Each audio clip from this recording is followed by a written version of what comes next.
morning. Good All morning. right. Happy Good Monday. morning. Good morning. Good morning. Grand rising, Yes. everyone. I said, Yes. I said to you a second ago, I'm ready for the Monday madness. Let's see what it brings. Yeah, we're definitely ready for Monday Madness. Hi, Yeah. everyone. Hope you're doing great. Hope you had a good weekend, feeling healthy, burning my Nag Champa.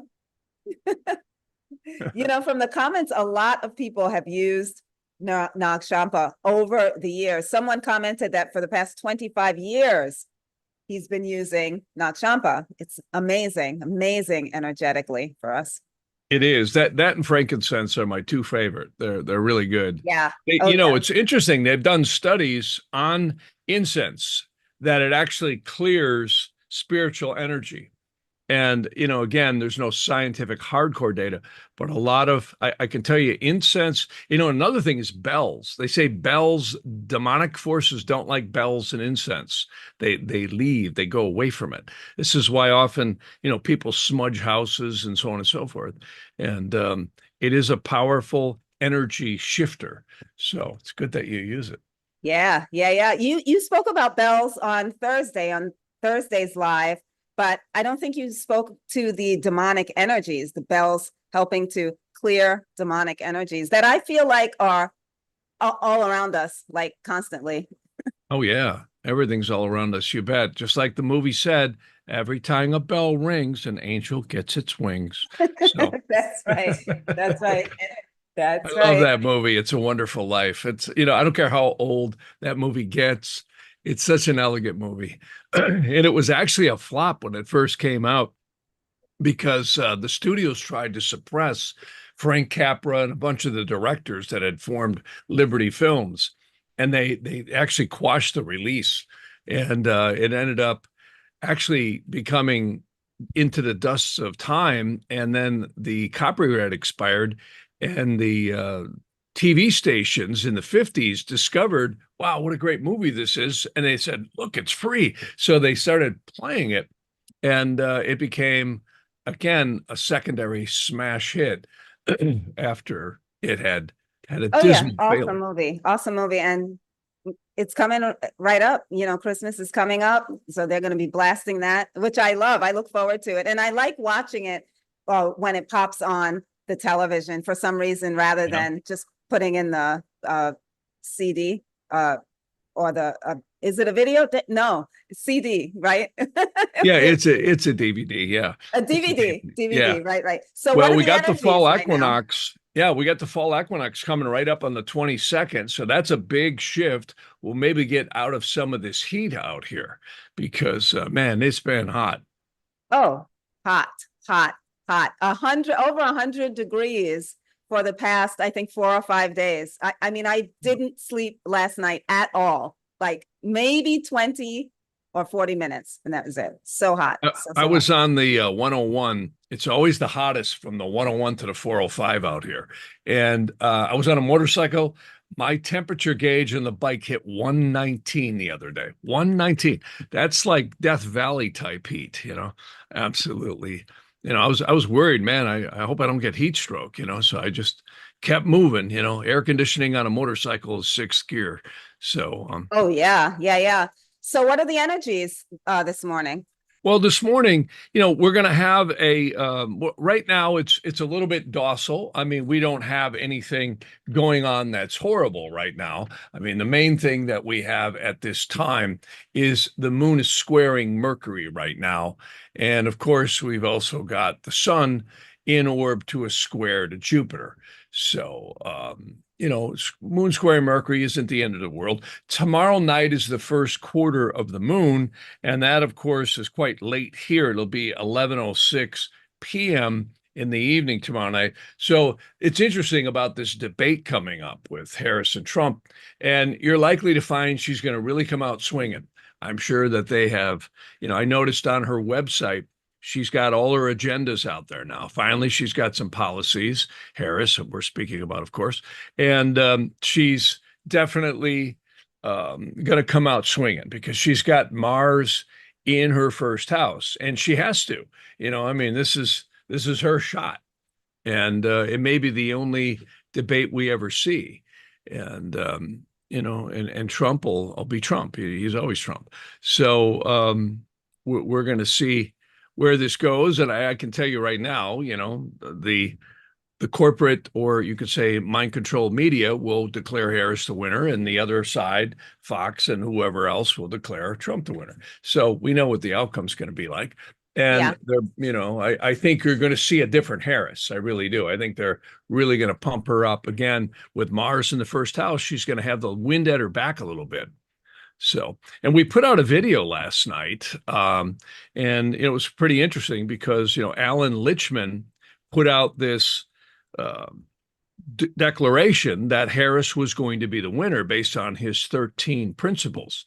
And, everybody should watch that if they haven't.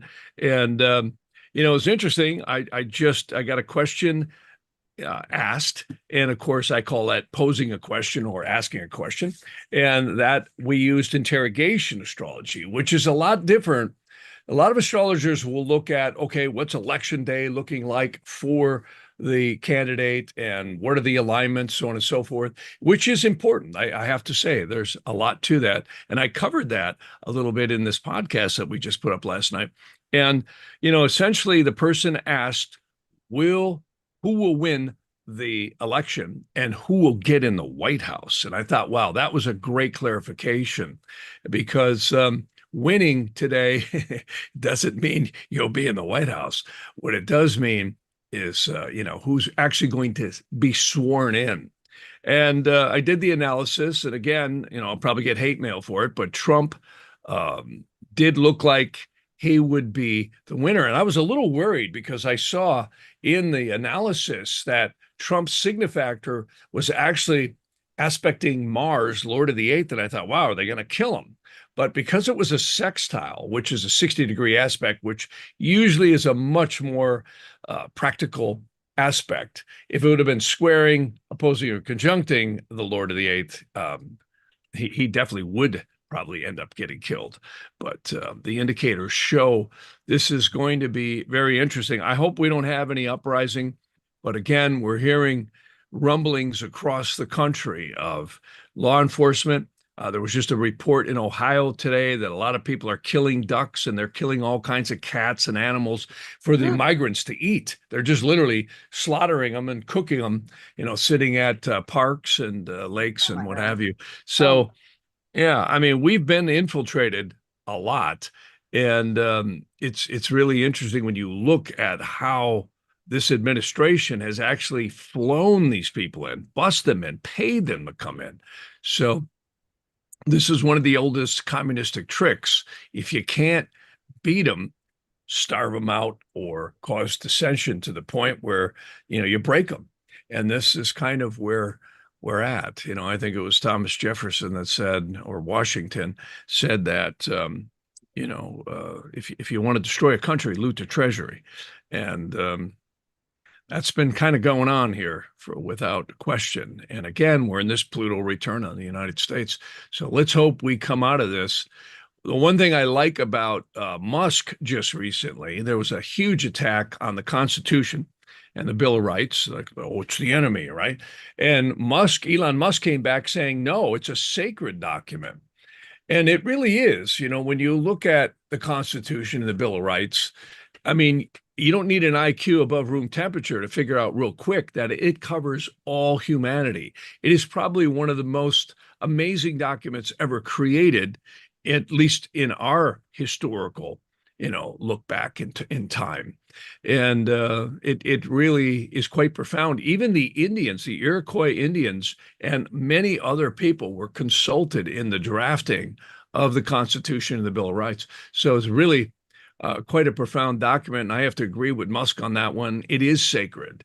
And if we ever lose it, and we don't have that as a guide for the way society operates, I think we're in big trouble, really big trouble. And this is one of the probably most essential things that makes America America.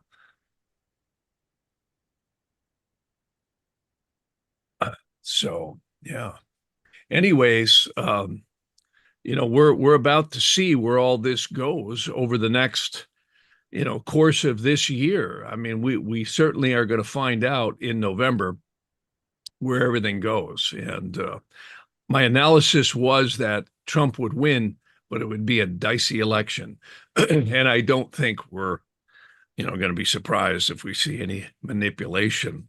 And I had mentioned Jerome Corsi on that as well as other individuals have actually come forward with evidence on the algorithms that they're actually flipping the voting. So it's a lot. It's an awful, awful lot of stuff that's going to be happening here. So, yeah. So we also got an eclipse coming up here, and that's going to be on the 17th. Now, everybody gets nervous on eclipses. This is actually a partial eclipse. It's not a full eclipse, and it'll be happening on the 17th. So, of course, a full moon eclipse, and that'll be right at about 7:35 p.m. Pacific time. Usually when I cite the times, they're always going to be Pacific Daylight Time or Pacific Standard Time.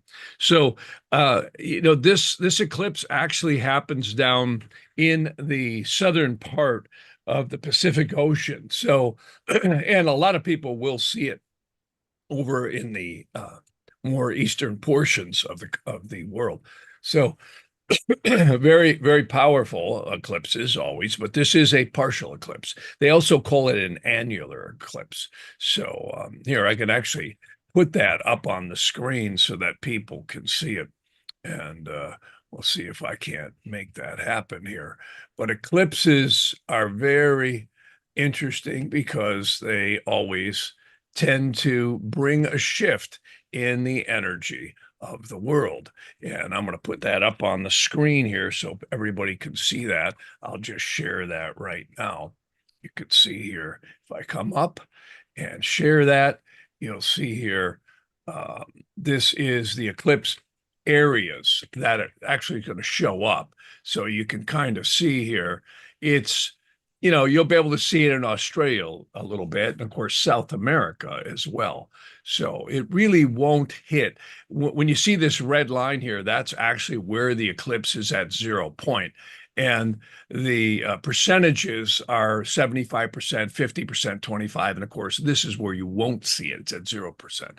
So again, you can see it's going to be mostly covering the ocean and the South American areas and a little bit of Antarctica for whoever's down there with their parkers on. So it's not, again, the end of the world. And again, a lot of people like to say eclipses are always, some eclipses are very, very intense. It's very interesting that last eclipse that we had in April, because it certainly did bring a lot of powerful energies. So, and again, we saw an assassination attempt on that and a lot of weather that happened along that line, tornadoes, all kinds of stuff. And these eclipses stay hot for a long, long time. So anyhow, that's where we're at. I seem to have lost an Ella. I don't know where she is, but she'll come back. So anyways, I hope everyone enjoys this last podcast. And again, I have to say, if the astrology is right, it's going to be a roller coaster ride, but it does appear that according to the astrology, and that's in direct contrast to Lichman's prediction.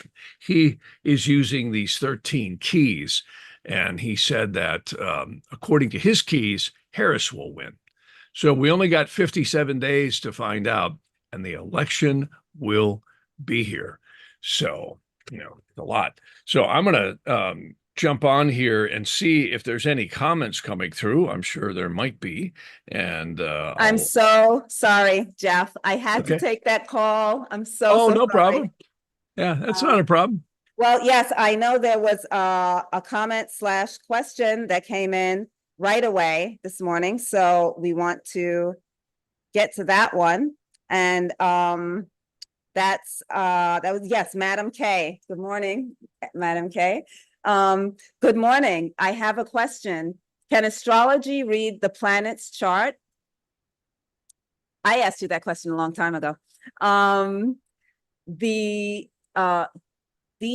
is old cycle coming. All the planets are lining up behind the Earth. What do the charts show for this cycle? Well, that's interesting. That's mundane astrology, which is the theory that, all life is affected on the planet by the celestial influences. And, again, I always say the planets, I think, are transmitting divine influences. And we've got the ebbs and flows of society that constantly happens. But yeah, this is a very powerful time. Clearly, I think we're heading into a new era over the next couple of 100 years. A lot of people say we're in Aquarius right now, and I don't think we are. Not to disagree with some of the people that are very adamant about it, but I don't agree that we're in the Aquarian age yet. I think it's going to be in about 200 years from now, a little over 200 years. But yeah, right now you have to remember too, when she's speaking about that, she's probably speaking about heliocentric astrology. See, heliocentric is what astronomers use, and that is looking at the solar system from the perspective of the sun, where astrologers look at things from what we call the geocentric position, geo meaning earth-based. So we live on the earth. And it's quite a bit different in astrology. And astronomers look at things like gravity and pull and magnetics and all these various different scientific measurements, which is very accurate. I mean, there's certainly a lot to that. And we do seem to be affected. That's, I think, part of the reason why we're seeing the weather. And many people may have heard of the grand solar minimum, and we are going through some very severe sun cycles. And there's also been a lot of talk for many years about the dwarf dark star that appears to be a binary star that we go around, also known as the central sun. And there's many people who believe it was Alcyon, which is also in the Pleiades. And there's dispute as to what star we're actually orbiting around. Many astronomers claim one, another claim another. But there are some people saying that, the end of the world's coming as Nibiru. That's what it's referred to as. Some people pronounce it Nibiru. But these are huge effects. And I have to say, no one that I've seen, including myself, has any definitive information on when Nibiru and these major events happen. There's no, marker points out in space that says you've entered Aquarius. It's a mathematical computation. There's no exact way to know that other than being in contact with angelic forces, and maybe some people are. But my best calculations are we're not in the Aquarian age yet. And by the way, look at what's happening. I've just had reports this morning that Ukraine and Russia are going at it even more. An F-16 just went down, shooting down drones. So this situation with Russia and Ukraine is not de-escalating. It seems to be at least maintaining and increasing in some ways. And, this is a very dangerous situation. If anything happens that drags NATO into this, or Russia responds in a way that, we're going to see an escalation here, not good, not good. And we've also got the same thing brewing in the Middle East. So let's hope everybody stays calm. Let's But pray. Let's definitely pray for that. Yeah. There was a comment that came in on Thursday about prayer, and you and I spoke about it, but I'd love for you to talk about it on this morning's live. But before we get to that, you must have said something about the last podcast, and what Jeff meant by that. I think you were referring, Jeff, your camera's out, by the way. What you're referring to is the podcast that we just put out yesterday. He meant the last podcast, not that this is going to be our last podcast. Right. Yeah, it was the podcast I put up last night about the election. Yeah. I had mentioned it was regarding Alan Lichtman, his prediction with the 13 keys that he has that he uses to determine whether or not a candidate is going to win. And of course, he predicts Harris winning. And Right. I thought, And well, that's interesting, and then I get a phone call who had someone asked a question, which is known as interrogation astrology. And again, when I did a lot of analysis, not only on the interrogation, but also on some of the basic stuff on Trump and Harris's birth charts, who has better transits and progressions. And, now that I've got Harris's right birth time, I have to say Trump's transits are a little stronger.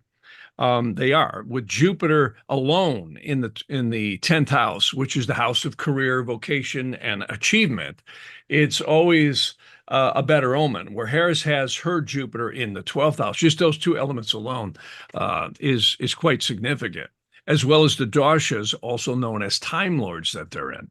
But the interrogation is not based on birth charts, is not based on anything other than consciousness, which is an interactive consciousness to the querent.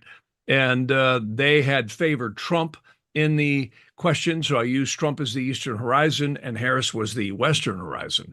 And you can watch that video to see the analysis, but we're going to find out in 57 days, but the chart leans towards a Trump win in a very tumultuous election. That's what it shows. And let's hope this world does not get crazier. Many law enforcement people, as I had mentioned, many people in the military are saying we are in extremely dangerous territory for terrorism and for any type of riot situation to break out. And let's hope that doesn't happen. let's hope that doesn't happen. Let's hope that doesn't happen. Yeah. See Kathy. Good morning. See Kathy. Missed you on Thursday. I was looking for you. Hope you're doing great. She's saying we all need to pray for peace and for all the poor animals, and we really, really do. And the comment that someone made on Thursday about prayer, you and I spoke about it, but he was saying if it's all mapped out in the astrology, whatever is going to happen is going to happen. It's there in the astrology. What do we need prayer for? Well, I love that question. Let me tell you why. That has probably been something that I have had in debates for probably the last 50 years. And that is fate versus free will, or, is divinity or God above astrology? And the answer is yes. I always love to show that hierarchy of the four worlds, and of course, us down in the bodies where spirit manifests. And now you get into one side where, we hear of the law of attraction. For anybody that's not heard of that, that was actually first introduced by Abraham Hicks in the modern era, but that is nothing new. That is something that's been around in mystery schools since time immemorial. And that is the human psyche. The third eye chakra emits what we call thought form elementals. Here's the thing. I always liken free will to like being on a highway. You have free will. You get to go where you're going, right? Everybody's going to exit and go where they're going. But we're all subject to the flow of traffic. If there's an accident, you got to stop, you got to stop. You see, or if it's smooth sailing, you got smooth sailing. And of course, you have free will to go fast or slow or do whatever you want, drive however you want, right? You're going to get the consequences accordingly. But free will, I really believe, absolutely exists. And I think prayer or meditation or intentions and drive, prayer is a word that is used for focus, intention. But people are praying, whether they know they're praying or not, every second of their lives. We all have intentions, desires, and things that we want to accomplish in our life. People that are very driven, very focused, and very pushy often get a lot of what they want just because of that. And it's interesting because when you look at astrology, even they are subject to the phases. So astrology doesn't predict the future. It's just showing energies. And I really disagree with a lot of astrologers saying that, this is where the religions had such a huge, you could say, opposition to astrology. And I would say, in some senses, I agree with them, because if you give up hope, if you just acquiesce to, oh, this is the way things are and I can't change it, I think that's really a defeatist attitude. And there's nothing stronger, in my opinion, than free will and human reaction and desire. We're all going to have stuff coming at us, just like traffic going down the road. It's your reaction that is really the golden magic power. And creation itself is quite stunning, because no matter what the planets do, creation just keeps happening. But now you get into the Vedantic principles of karma, and that is we're all interconnected. And this is actually covered in the Garden of Eden, that they said when we got clothed in the physical form, which really means spirit is now formed into matter. This is really where we took on bodies, and we have an interconnected energy that flows and ebbs throughout our lives. I always cite Saturn, in readings is the first thing I look at. Saturn is going to go around everyone's birth chart a minimum of 2 times, and quite possibly 3. See, these are called Saturn returns. Life is like a 3-act stage play.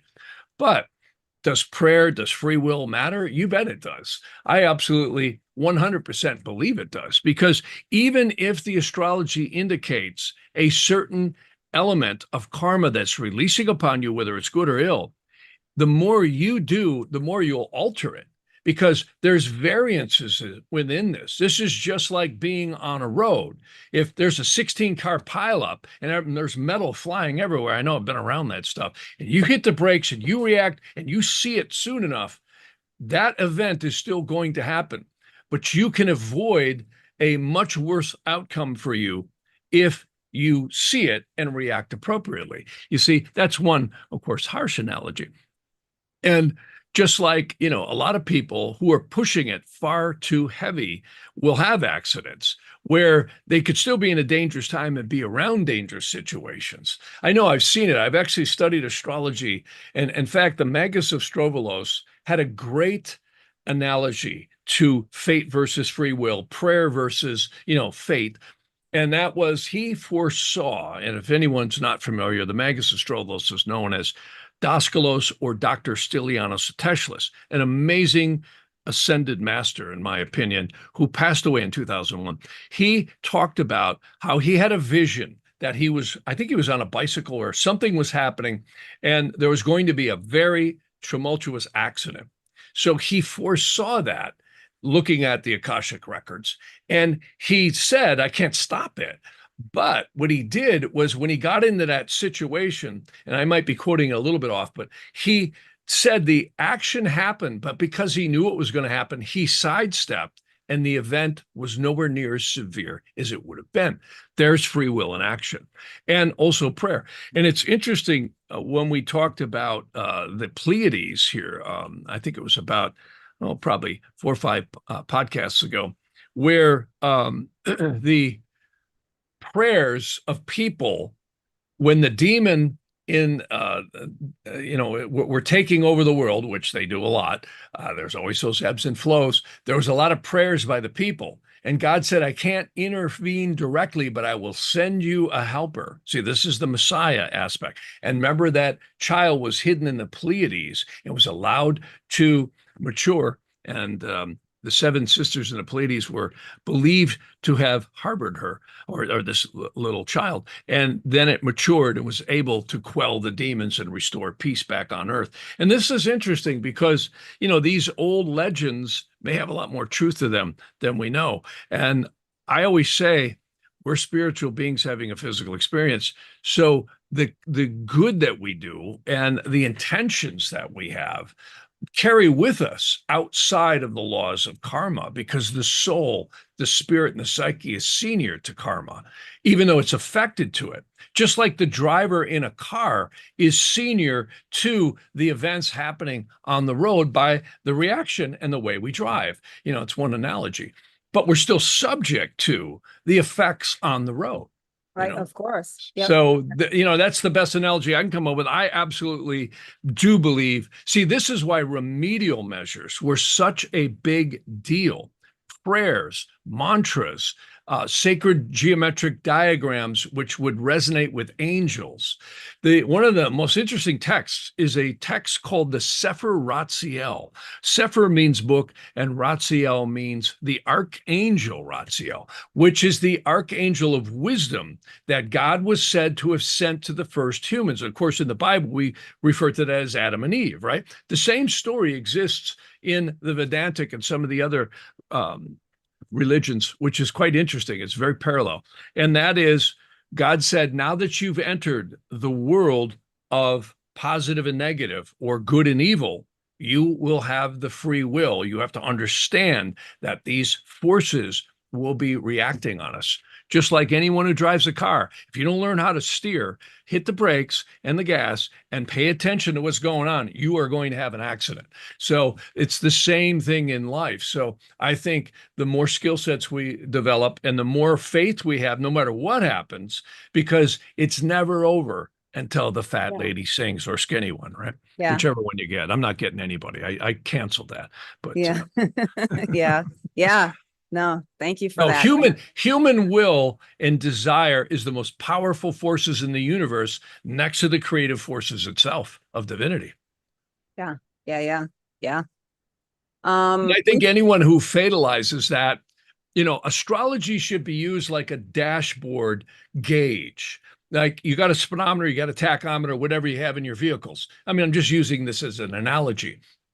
And if you realize that these are just gauges to help you navigate, rather than it's predicting the future or all that. I've often seen really difficult transits, and I've had to do things during that. Well, that's just information to help you navigate. That doesn't stop you from doing it. And I think human free will is why this country and why this world is where it is. I mean, we'd all be sitting there rubbing stones together, trying to create fires, if we didn't have the ingenuity of human, creativity. It's absolutely amazing. Yeah. Well, I wish we just focused on positive creativity. I don't know. The rubbing stones might not have been so bad. I don't know. Yeah, I think the biggest problem we ran into is when we learned how to speak, right? There you go. Let me talk this one I at always you. say I love the human race. It's the people that drive me nuts, right? Drive us crazy, yeah.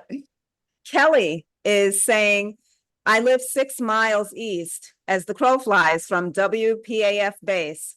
How vulnerable are our military bases? Oh, that's I know you've looked into this a lot. well, I mean, I don't know that I have a snappy answer to that. I mean, because I don't know that any one would be isolated. Everyone's going to have its own individuality, but military bases are pretty well protected. One of the things I'm always struck by is when I go up by Oxnard, which is just north of Malibu. I'll take the motorcycle up the PCH, Pacific Coast Highway, and I cannot believe how many radar AWACS I see coming in and out of there. I mean, it's almost like you need a stop and go light. The Pacific is just filled with radars. Plus, we got satellites and all kinds of things. And I have to say, it's pretty formidable. And yeah, the Biden administration might have let a balloon in by the Chinese, and there certainly seems to be a lot of guard dropping here from what we've been seeing with this administration. And again, I don't believe it's Biden or Harris running this place. You have owners, they run this place. And clearly, we have an inside government that's running everything. There's just no way. I mean, Biden can't find his way in and out of the room. So who's really running this place? Clearly the staff and the infrastructure behind the scenes. I mean, the Pentagon and the CIA and so many deep state stuff is so powerful. They're again influenced by the money at the top. I think it's a lot different than the hierarchy we see. But well, to get specific, you'd have to cast. I'd have to cast a chart. Yeah. She may be fine. I mean, I can if you want. I mean, I'll just. Why don't we do that? And then I have one more to send your way. Well, I mean, one of the things we got to remember, I would tend to just at first knee-jerk response say probably not. I mean, I don't know where she's at, but the chart, you got a moon square Mercury here, void of course, probably. Well, she lives 6 miles east of that base, that WPAF base. I don't know where that is. What state and city is that? Kelly, can you jump in? She's still with us. Yeah. Maybe she signed off, so we'll have to. Yeah, the only thing I address can say is time. when you really look at the reality of what's going on, you look at the directed energy weapons, the lasers. I mean, we have submarines. One submarine could level a continent, turn it into a glazed bowl. You Yeah, know, well, it's the deterrents are pretty high. You know, I mean, there might be some attacks. There has been attacks where crazy people will try and do something, but I think an all-out attack by a foreign entity would be a pretty brazen move on their part. yeah. Well, Kelly, I think she might have signed off. So let's shift gears here and go over to Kazmir. Good day, Kazmir. Good morning.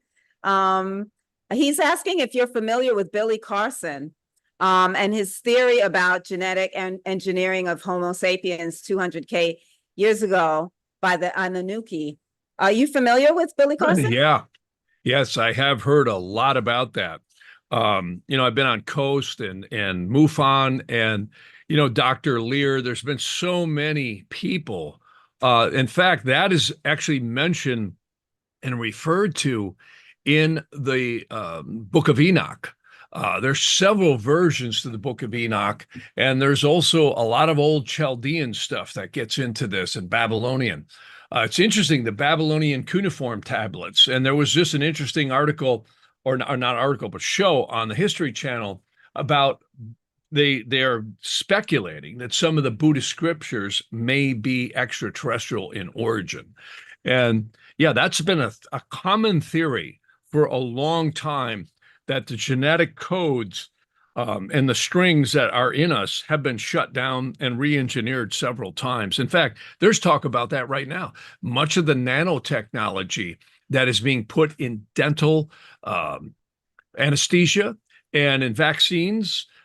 There's a great article. I've had several just recently come in, and it's interesting how nicotine seems to kill that. They actually say there was a scientist who put these nanoparticles that are getting in the bloodstream and re-engineering and influencing a lot of things.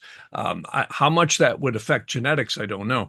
But he was showing how nicotine actually destroyed it on a slide. They took a solution of nicotine, put it in there, and it's interesting how tobacco was used by many of the ancient cultures, still is by shamans. And I'm not talking about the cigarettes today that have 69 chemicals in them that cause, and I think 68 of them cause cancer. I'm talking about pure tobaccos like cigars. You ever smell a really nice cigar? Pretty amazing. It's dangerous, and you could certainly get, you know, mouth and lung and throat cancer from them smoking too much. But they say a small amount of nicotine actually has a very powerful effect at pushing some of this modern technology. I was actually seeing this stuff come out 40 years ago. There were patents in the patent office about genetic re-engineering. And this is, you know, a lot of people are saying it's conspiracy theory. Well, there's a lot of very knowledgeable chemists and doctors who are talking about it. I was just on the phone the other day with a doctor. She's very knowledgeable, wonderful lady. She was showing me pictures of the pineal gland calcified from all the fluoride, all the food additives and pesticides. Sound familiar? Does that sound like what RFK is saying? You bet it does. So there's been an overt attempt by many of our New One World Orderers to dumb down. And this is not new. This has been going on for a long, long time. We'll poison your food, we'll poison your water, and we'll poison your air, is what Rothschild said. And, you know, this is a form of indirect, long-term attempts to either thwart or change genetic engineering. And yes, the Anunnaki, as well as many other extraterrestrials, were accused of being involved. In fact, some people actually say that they engineered or were involved in the engineering of the human form. And there's theories that the humans were created originally here for mining. I don't know if I buy that one, but there's possibilities that something along those lines was similar to that in terms of ancient times and different strains of human genetics. So a lot of deep mysteries we don't know about, that's for sure. And that So whole interesting. world of genetic engineering is definitely referred to in the Book of Enoch and several other texts, which is pretty interesting stuff. Well, so interesting. So interesting. We are hearing back from Kelly, if you don't mind, Jeff, Yeah, going back sure. to that. She's in Yellow Springs, Ohio. That's Oh, where wow. Kelly is. Oh, wow. That's where they were killing the cats and the ducks and the dogs to eat. Oh my I God. don't know if it's right by where she was, but I just heard that report on the news this morning. I'd have to say the chart, I'd have to go by the chart because the intent was by her. I would tend to say there's a lot of trouble in her area, but I don't know that it would be a direct military base attack from what I can see. Um, Likely not, but Pluto is in the fourth house, and Pluto is always kind of brutal, and that does, and that was in Ohio this morning. I heard that report on the news that they've had a lot of problems with illegals in, parks and lake areas that were taking ducks and cats and eating them, and dogs and all that. So, yeah. Well, Pluto in the fourth house is no joke. It's no small thing. Yeah, it shows pushy situations. And again, the United States is going through a Pluto return. And this is not just open borders. They've been spending fortunes, millions, flying people in here. And there's a lot of worry right now that some of these not only gangs from Venezuela, but other places have been armed, and that there could be a lot of trouble. And well, let's hope that doesn't happen. Let's hope it stays in place because we just haven't had there's nothing wrong with people migrating to this country. They have every right to. They do it legally, but we're in some dangerous waters right now. And it's interesting. I just went and saw the Reagan movie. And that movie started out for me pretty rough. I didn't like the beginning of it. I thought it just didn't have the production value that it could have had, but it actually redeemed itself later. About halfway through, it got quite good. And Dennis Quaid is, he's a good actor, and he kicked in. And I thought the latter part of the movie was quite good. And the whole gist of it was John Voight played a Russian who was talking about how they were trying to bring down America and bring in communism, and how Reagan actually defeated that without firing a shot by simply calling out the awareness to the people of what they were doing and how they were doing it. And it was interesting because Voight's character had spoke specifically about how they want to infiltrate countries and rot them out from within. Well, now let's fast forward to right where we are now, ever since COVID. And, COVID started on a Saturn-Pluto conjunction. And these always in the world talk about mundane astrology affecting the world, like that person was asking earlier.